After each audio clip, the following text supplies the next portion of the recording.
எல்லாருக்கும் வணக்கங்க. Welcome to my new channel mastering GS with Santhosh. சரியா, ஒரு 5 to 6 மினிட்ஸ் இந்த வீடியோ இருக்கும். சேனல் ஃபஸ்ட்டு ஸ்டார்ட் பண்ணுறதுக்கு முன்னாடி, வீடியோ போடுறதுக்கு முன்னாடி இந்த சேனல் எதுக்காகன்னு நான் ஃபஸ்ட்டு சொல்லிடுறேன். சரியா, சேனலை சொல்கிறதுக்கு முன்னாடி சேனலில் நடத்துகிற என்னை பற்றி ஃபஸ்ட்டு சொல்லிடுறேன். என்னுடைய பேர் சந்தோஷ்குமார்.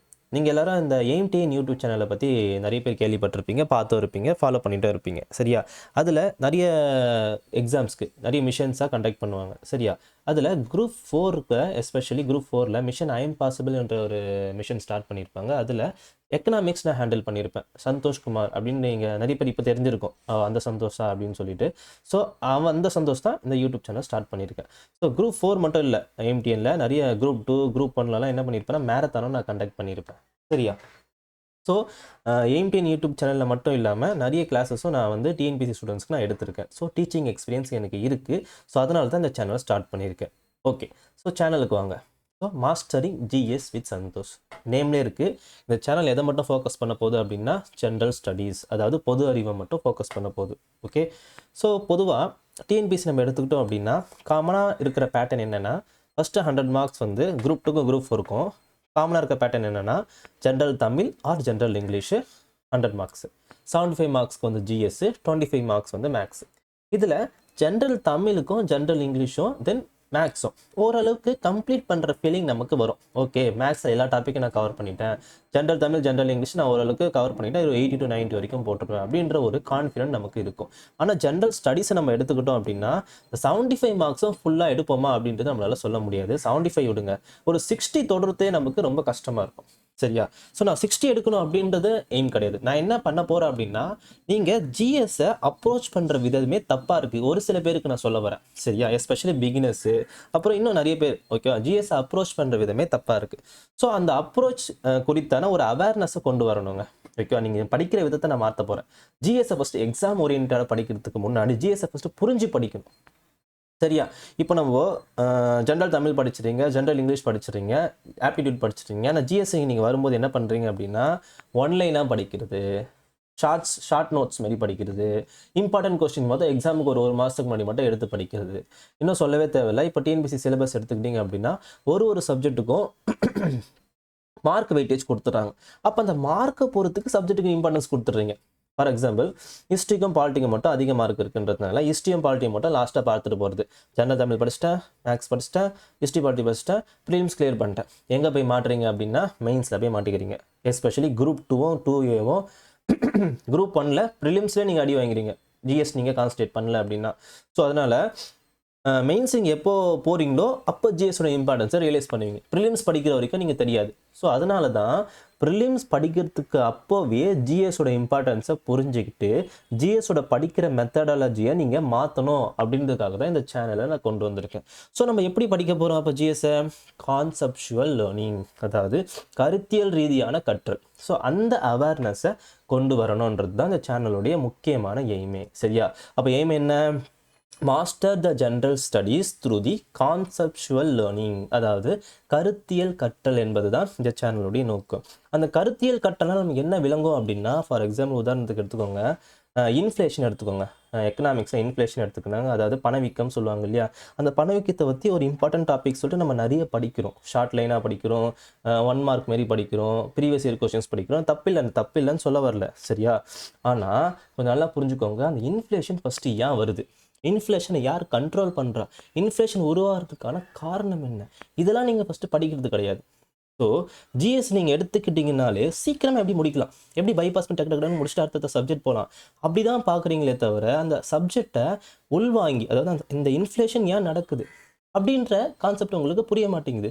ஸோ அதுக்கு எது தேவை அப்படின்னா கான்செப்சுவல் லேர்னிங் தேவைங்க. சரியா, ஃபார் எக்ஸாம்பிள் நீங்கள் புவியியல் எடுத்துக்கோங்க, ஜியாகிரஃபி எடுத்துக்கோங்க, மலைகளை பற்றி நீங்கள் படிக்கிறீங்க இல்லையா. ஃபஸ்ட் அந்த மலை எப்படி உருவாகுது உங்களுக்கு தெரியுமா? அந்தமாரி கான்செப்ட் வந்து டிஎன்பிசி சிலபஸில் இல்லை, டைரெக்டாக கொடுக்கல. ஆனால் ஃபஸ்ட்டு நீங்கள் அதை பற்றி தெரிஞ்சுக்கணும்னு நான் சொல்ல வரேன்.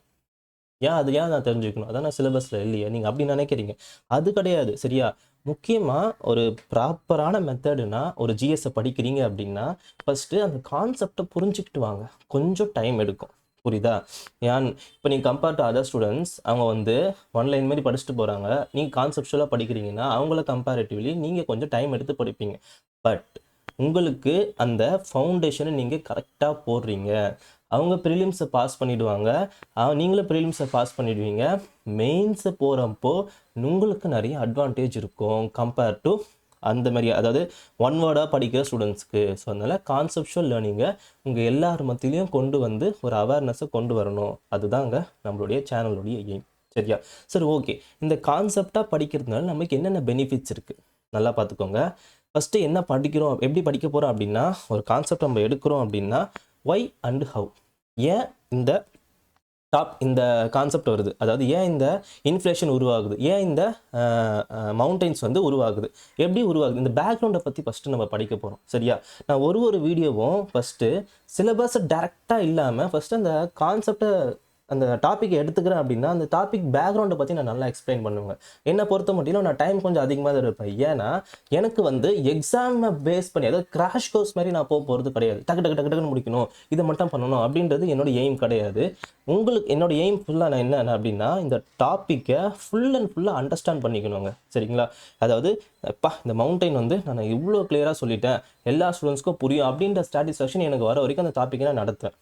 அதுக்குன்னு நான் வளவலன்ட்டு நிறைய நோட்ஸ் கொடுத்து அப்படிலாம் நடத்த, நான் வர சொல்கிறேன் நோட்ஸ் எப்படி இருக்கும் நான் சொல்கிறேன். சரியா? அடுத்து என்ன பண்ணோம் அப்படின்னா, இந்த கான்செப்ஷுவல் லேர்னிங்னால நீங்கள் கற்றுக்குறீங்க அப்படின்னா உங்களுக்கு ஞாபகம் வந்து கடைசி வரைக்கும் இருக்குங்க. லைட்டாக ஒரு ஃப்ளிப் எடுத்தால் போதும். எக்ஸாமுக்கு முன்னாடி எந்த எக்ஸாமாக இருந்தாலும் சரி, அந்த டாப்பிக்கை நீங்கள் கற்றுக்கிட்டீங்க அப்படின்னா, குரூப் 1, குரூப் 2, குரூப் 4 எந்த எக்ஸாமாக இருந்தாலும் சரி அதே டாபிக் தான், அதே கான்செப்ட் தான், மாறாது இல்லையா? ஸோ அப்படி கற்றுக்கிட்டா நீங்கள் லாங் டைம் வந்து நீங்கள் ஞாபகம் வச்சுக்கலாம். அடுத்தது, இந்த கான்செப்ஷுவல் லேர்னிங்னால எப்பேற்பட்ட கொஸ்டின்னால நீங்கள் ஆன்சர் பண்ணலாங்க. இப்போ நீங்கள் டிஎன்பிஎஸ்சி எடுத்துக்கிட்டீங்க அப்படின்னா ஸ்டேட்மெண்ட் டைப்பில் நிறைய கொஸ்டின்ஸ் வருது. ஸோ அந்த மாதிரி ஃபஸ்ட்லாம் நீங்கள் ஒரு 10 years பேக் பார்த்தீங்கன்னா ஒன் வேர்ட் மாரி தான் கொஸ்டினே வரும். அது நமக்கு பிரச்சனை இல்லை, ஒன் லைனாக படிக்கிறதுனால. ஆனால் இப்போ நீங்கள் பார்த்துக்கிட்டிங்கன்னா ஸ்டேட்மெண்ட் டைப்பாக தான் கொஸ்டினே வருது. ஸோ அதனால் கான்செப்ஷுவல் லேர்னிங் தான் ரொம்ப இம்பார்ட்டன்ட் ஸ்டேட்மெண்ட் டைப் கொஸ்டினை ஆன்சர் பண்ணுறதுக்கு. அது மட்டும் இல்லாமல் அடுத்தது பார்த்துக்கோங்க, ஆன்சர் ரைட்டிங் ஸ்கில் ரொம்ப முக்கியம். எஸ்பெஷலி குரூப் 1ல் நான் டிசி ஆகணும், டெப்டி கலெக்டர் ஆகணும், குரூப் 2ல் நான் டெப்டி கமர்ஷியல் டேக்ஸ் ஆஃபீஸர் ஆகணும். இந்தமாரி எய்ம் நிறைய பேருக்கு இருக்கும். சரியா? ஸோ அதுக்கு என்ன தேவை, இந்தமாரி ஆகணும்னு ஆசைப்படுறீங்க இல்லையா? அப்போ நீங்கள் என்ன பண்ணணும்னா எழுத்து திறன் அதிகமாக இருக்கணும். அப்போ எழுத்து திறன் வேணும்னா ஜிஎஸ் தாங்க முக்கியம். சரியா?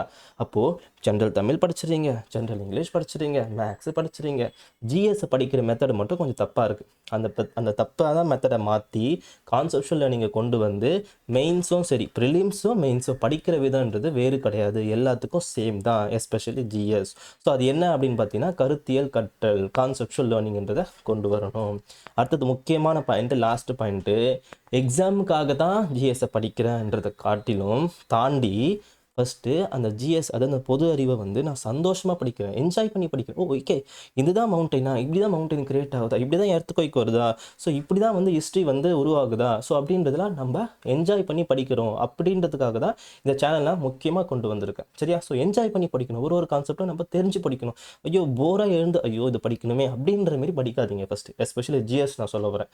ஓகே, ஐயோ நான் இதை படிக்கணுமே, இந்த கான்செப்ட் நான் இன்றைக்கி முடிக்கணுமே, இந்த டாபிக் நான் முடிக்கணுமே அப்படின்ற யோசிக்காமல் டெய்லியும் எழுந்து ஓகே இன்றைக்கி ஒரு கதை நம்ம படிக்க போகிறோம், இந்த கான்செப்ட் அப்படியே தெரிஞ்சுக்க போகிறோம் அப்படின்ற ஒரு ஆர்வத்தை நான் கொண்டு வரணும். அப்படின்றதுக்காக தான் சேனல் நான் கொண்டு வந்திருக்கேன். சரியா? சரி, ஓகே. ஸோ எந்தெந்த சப்ஜெக்ட்ஸ்லாம் நான் கவர் பண்ண போகிறேன் அப்படின்னா எல்லா சப்ஜெக்ட்டும் தான். சரியா?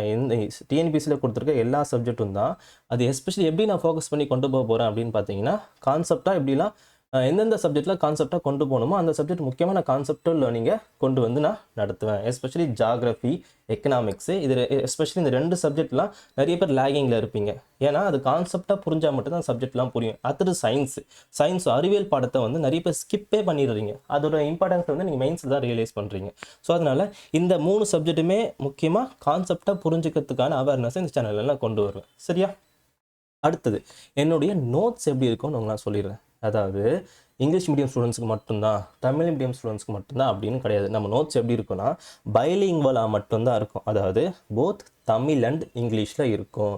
தமிழ் மீடியம் ஸ்டூடெண்ட்ஸுக்கு, அதாவது இங்கிலீஷ் மீடியம் ஸ்டூடெண்ட்ஸ்க்கு என்னென்ன சோர்ஸ்லாம் கேதர் பண்ணி படிக்க முடியுமோ அதே அளவுக்கு தமிழ் மீடியம் ஸ்டூடெண்ட்ஸாலையும் படிக்க முடியும் அப்படின்றதுக்காக என்னோட நோட்ஸு எல்லாருக்குமே ஈக்குவலைஸ்டாக இருக்கும், ஈக்குவாலிட்டியாக இருக்கும். சரியா? இப்போது இங்கிலீஷில் எடுத்துக்கிட்டிங்கன்னா நிறைய நோட்ஸ் கேதர் பண்ண முடியும், ஆனால் தமிழில் நோட்ஸு கேதர் பண்ண முடியாது. சரியா?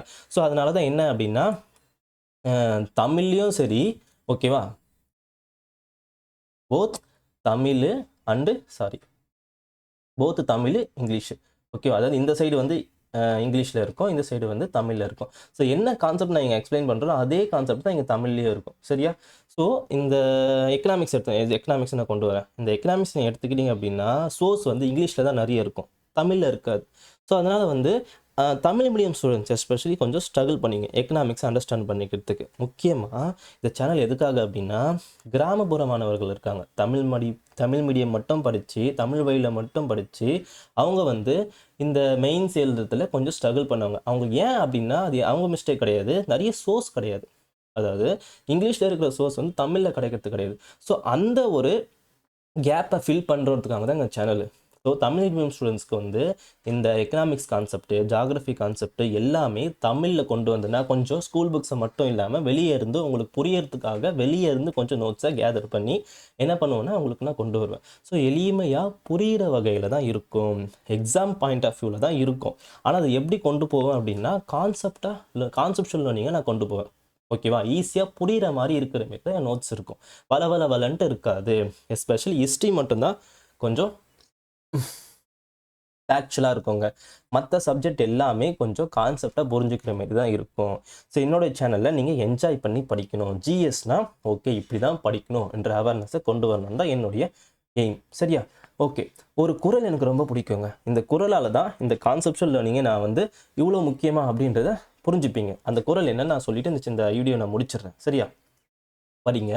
இனரழுத்தம் நாரா மலரணையர் கற்றது உணர விரித்துரையாதார். இனரழுத்தம் நாரா மலரணையர் கற்றது உணர விரித்துரையாதார்.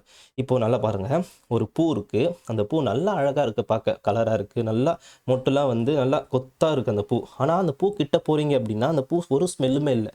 அப்போ ஒரு ஸ்மெல்லுமே இல்லைன்னா அந்த பூ கொண்ட மரியாதையே போச்சு இல்லையா? அதே தான் இங்கே நான் சொல்ல வரேன். நீங்கள் நல்லா படிக்கிறீங்க, ஜிஎஸ்ஸை நல்லா படிக்கிறீங்க, அந்த ஜிஎஸ்ஸை வந்து மற்றவங்களுக்கு உங்களால் சொல்லித்தர முடியல அப்படின்னா நீங்கள் படித்த என்ன யூஸு?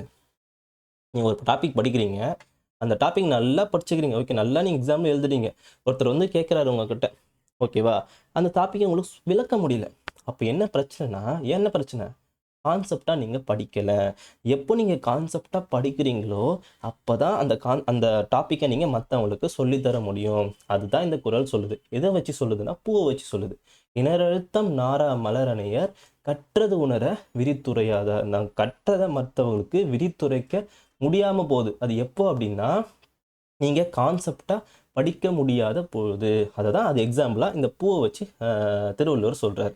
அந்த ஒரு பூ நன்கு மலர்ந்து நல்ல விரிந்திருந்து அழகாக இருந்து ஆனால் அது வந்து நல்ல மனம் தரவில்லை என்றால் அந்த பூ மலர்ந்து விரிந்தது என்ன பயன்? அதே தான், நீங்கள் நல்லா கற்று இருந்து மற்றவங்களுக்கு உணர நீங்கள் சொல்லித்தரவில்லை என்றால் நீங்கள் கற்றதினால் என்ன பயன்? ஸோ இந்த குறள் தான் இந்த சேனலுடைய நோக்கம். ஸோ ஒரு டாப்பிக்கை நீங்கள் படிக்கிறீங்க அப்படின்னா அந்த டாப்பிக்கை நீங்கள் மற்றவங்களுக்கு சொல்லித்தருவீங்க. எப்போ அப்படின்னா என்னோடய வீடியோ ஒரு வீடியோ நீங்கள் பார்க்குறீங்க அப்படின்னா அந்த வீடியோ முடிக்கிற டைமில் அந்த டாப்பிக்கை பற்றி நல்லா புரிஞ்சு அதை நீங்கள் மற்றவங்களுக்கு சொல்லித்தருவீங்க. அதுதான் இந்த குறளுடைய நோக்கமும் இந்த சேனலுடைய நோக்கமும். சரியா? இந்த விளக்கத்தை நல்லா படிச்சுக்கோங்க. தாம் கற்றவைகளை பிறரும் அறியும்படியாக விளக்கி சொல்ல தெரியாதவர். ஓகேவா? அதுக்கு எக்ஸாம்பிள் சொல்கிறாங்க. ஒத்தாக மலர்ந்திருந்தும் மனம் வீசாத மலரை போன்றவர்கள் ஆவர். சரியா? ஸோ அப்படிப்பட்ட மலராக நம்ம இருக்கக்கூடாது. சரியா? நம்ம என்ன பண்ண போகிறோம்? வரக்கூடிய வீடியோஸில் நான் சொல்கிறேன். அடுத்த வீடியோஸ் எப்படி இருக்கும் அப்படின்னு பார்த்தீங்கன்னா என்னென்ன சப்ஜெக்ட்லாம் பார்க்க போகிறோம், என்னென்ன சிலபஸ் இருக்குது. சிலபஸ் வந்து வளவலன்னு பேராகிராஃப் வைஸாக கொடுத்துருப்பாங்க இல்லையா? அதை நான் டீகோட் பண்ணி கிளியராக கொடுத்துருப்பேன். சரியா? ஸோ அந்த சிலபஸை ஒரு வீடியோவை நான் பார்த்துடலாம். எப்படி வந்து எல்லா சப்ஜெக்ட்லையும் மாஸ்டர் ஆகுறது. So how to master the ஜிஎஸ்சில் மாஸ்டர் ஆகுது எப்படின்றது அடுத்த வீடியோவில் நீங்கள் பார்ப்பீங்க. சரியா? ஸோ இந்த குறளை நல்லா மைண்டில் வச்சுக்கோங்க. இந்த குறள் தான் நம்ம சேனலுடைய நோக்கமும் உங்களுடைய நோக்கமாகவும் இருக்கணும். So thank you. நெக்ஸ்ட் வீடியோவில் பார்ப்போம்.